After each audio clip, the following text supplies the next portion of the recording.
भैया पंथी के धुन गुंजत गचारोर माँ। दीदी पंथी के धुन गुंजत ओ सबोर माँ। कोनो गावत है गुरु के महिमा,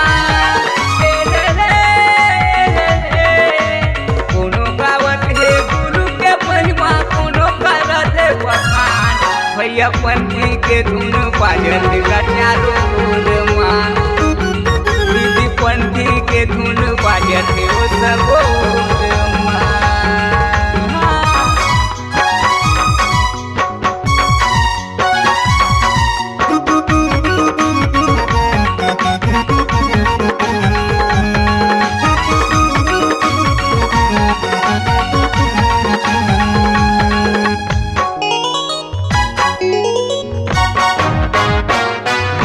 तिलक दिखे सादा सादा, ओन्हा कपड़ा है सादा सादा। मंदिर घल भावे सादा सादा, झंडा लहरावे सादा सादा।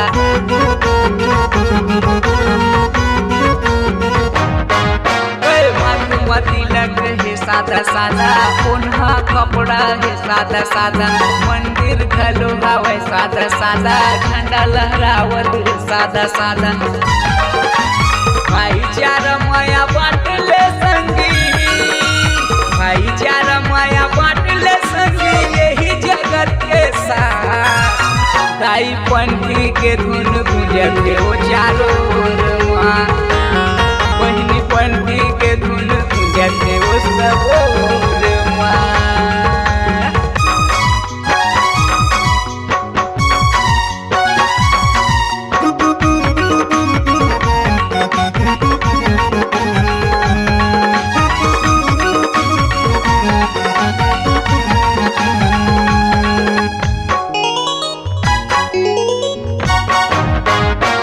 सबके डगर माँ चलत जावे, सत संदेश ला सुनावे।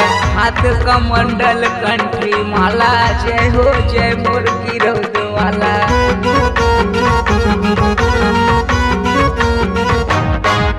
ये सबके डगर माँ चलत जावे, सत संदेश ला सुनावे। हाथ कमंडल कंठी माला, जय हो जय मोर गिरौद वाला।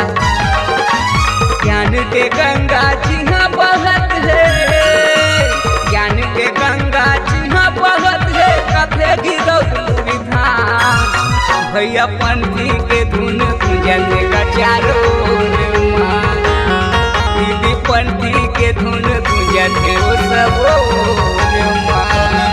भाई पंथी के धुन गुंजत गली खोल माँ।